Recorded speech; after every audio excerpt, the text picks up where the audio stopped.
Zee 24 तास एक पाऊल पुढे। काही महिन्यांपूर्वी दिल्लीमध्ये अशीच एक मुलं पळवणारी टोळी पोलिसांच्या हाती लागली होती।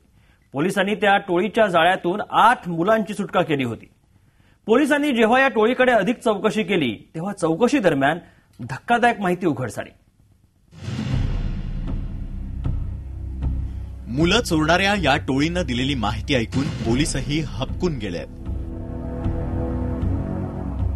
या आरोपींनी अनेक धक्कादायक खुलासे केलेत। पोलिसांना मिळालेल्या माहितीनुसार ही टोळी मुलांच्या रंगावरून त्यांची किंमत ठरवत असते। मुलांचा वर्ण बघून केला जातो सौदा। गोऱ्या मुलांना जास्त किमतीत विकलं जातं तर सावळ्या मुलांना कमी किंमत मिळते। मुलांचा रंग पाहूनच ही टोळी मुलांची चोरी करत असे। गोऱ्या रंगाच्या मुलांवर या टोळीची नजर असे आणि अशाच मुलांची ते चोरी करत असत।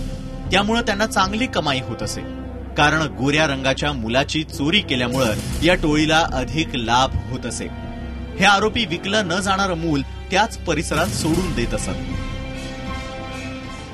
पोलीस सूत्रांकडून मिळालेल्या माहितीनुसार केवळ मुलांच्या रंगावरच मुलांची किंमत ठरत नसून मुलं विकत घेणाऱ्याच्या आर्थिक क्षमतेवरती किंमत ठरत असते। मुलं खरेदी करणाऱ्याची आर्थिक स्थिती चांगली असेल तर या टोळीला मोठी रक्कम मिळत असे। धार्मिक ठिकाणांहून केली जाते मुलांची चोरी। लग्न समारंभातही ठेवली जाते मुलांवर नजर। मुलं पळवण्यासाठी ही टोळी मंदिर, मस्जिद आणि गुरुद्वारा यासारख्या धार्मिक स्थळी पाळत ठेवून असत। पालकांची नजर मुला-मुलीवरून हटताच आरोपी मुलं घेऊन पसार होत असे। धार्मिक ठिकाणांबरोबरच लग्न समारंभाच्या ठिकाणी ही टोळी दबा धरून बसत असे।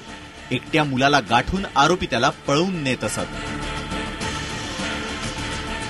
झी 24 तासाठी दिल्लीहून जितेंद्र शर्मासह विशाल पाटील, मुंबई। झी 24 तास एक पाऊल पुढे।